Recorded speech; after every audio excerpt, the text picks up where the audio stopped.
राम राम राम राम राम राम राम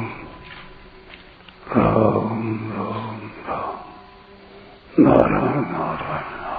संबंध तमोगुण का स्वरूप और उसके बांधने का प्रकार क्या है, इसको आगे के 8वें श्लोक में बताते हैं। तमस्त्वज्ञानजं विद्धि मोहनं सर्वदेहिनां प्रमादालस्य निद्रावेत् तन्निबध्नाति भारत। हे भरतवंशी अर्जुन, संपूर्ण देहधारियों को मोहित करने वाले तमोगुण को तुम अज्ञान से उत्पन्न होने वाला समझो। वह प्रमाद, आलस्य और निद्रा के द्वारा देहधारियों को बांधता है। व्याख्या: तमस्त्व ज्ञानजम विद्धि मोहनम सर्वदेहिनाम। सत्वगुण और रजोगुण, इन दोनों से तमोगुण को अत्यंत निकृष्ट बताने के लिए यहाँ तू पद का प्रयोग हुआ है। यह तमोगुण अज्ञान से अर्थात बेसमझी से, मूर्खता से पैदा होता है और संपूर्ण देहधारियों को मोहित कर देता है, अर्थात सत असत, कर्तव्य अकर्तव्य का ज्ञान यानी विवेक नहीं होने देता। इतना ही नहीं, यह सांसारिक सुख भोग और संग्रह में भी नहीं लगने देता, अर्थात राजस सुख में भी नहीं जाने देता। फिर सात्विक सुख की तो बात ही क्या है। वास्तव में तमोगुण के द्वारा मोहित होने की बात केवल मनुष्यों के लिए ही है, क्योंकि दूसरे प्राणी तो स्वाभाविक ही तमोगुण से मोहित हैं। फिर भी यहाँ सर्वदेही नाम पद देने का तात्पर्य है कि जिन मनुष्यों में सत असत, कर्तव्य अकर्तव्य का ज्ञान विवेक नहीं है, वे मनुष्य होते हुए भी 84 लाख योनियों वाले प्राणियों के समान ही हैं। अर्थात जैसे पशु पक्षी आदि प्राणी खा पी लेते हैं और सो जाते हैं, ऐसे ही वे मनुष्य भी हैं। प्रमादालस्य निद्राभिस तन्निबध्नाति भारत। यह तमोगुण प्रमाद, आलस्य और निद्रा के द्वारा संपूर्ण देहधारियों को बांध देता है। प्रमाद 2 तरह का होता है।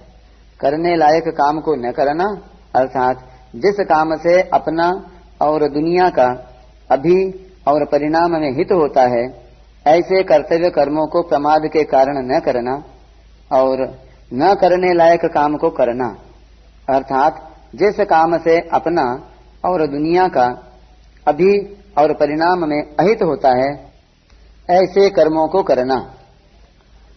न करने लायक काम भी 2 तरह के होते हैं। व्यर्थ खर्च करना, अर्थात बीड़ी, सिगरेट, भांग, गांजा आदि पीने में और नाटक, सिनेमा, खेल आदि देखने में धन खर्च करना।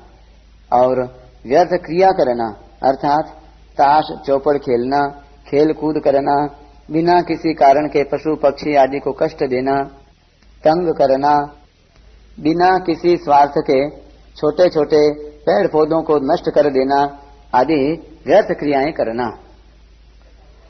आलस्य भी 2 प्रकार का होता है। सोते रहना, निकम में बैठे रहना, आवश्यक काम न करना और ऐसा विचार रखना कि फिर कर लेंगे, अभी तो बैठे हैं। इस तरह आलस्य मनुष्य को बांधता है। और निद्रा के पहले शरीर भारी हो जाना, वृत्तियों का भारी हो जाना, समझने की शक्ति न रहना, इस तरह का आलस्य दोषी नहीं है, क्योंकि यह आलस्य आता है, मनुष्य करता नहीं। निद्रा भी 2 तरह की होती है। आवश्यक निद्रा, जो निद्रा शरीर के स्वास्थ्य के लिए नियमित रूप से ली जाती है और जिससे शरीर में हल्कापन आता है, वृत्तियां स्वच्छ होती हैं, बुद्धि को विश्राम मिलता है, ऐसी आवश्यक निद्रा त्याज्य और दोषी नहीं है। भगवान ने भी ऐसी नियमित निद्रा को दोषी नहीं माना है, प्रत्युत योग साधन में सहायक माना है। युक्त स्वप्नावबोधस्य और अनावश्यक निद्रा, जो निद्रा के लिए ली जाती है, जिससे बेहोशी ज्यादा आती है, नींद से उठने पर भी शरीर भारी रहता है, वृत्तियां भारी रहती हैं, पुरानी स्मृति नहीं होती, ऐसी अनावश्यक निद्रा त्याज्य और दोषी है। इस अनावश्यक निद्रा को भगवान ने भी त्याज्य बताया है।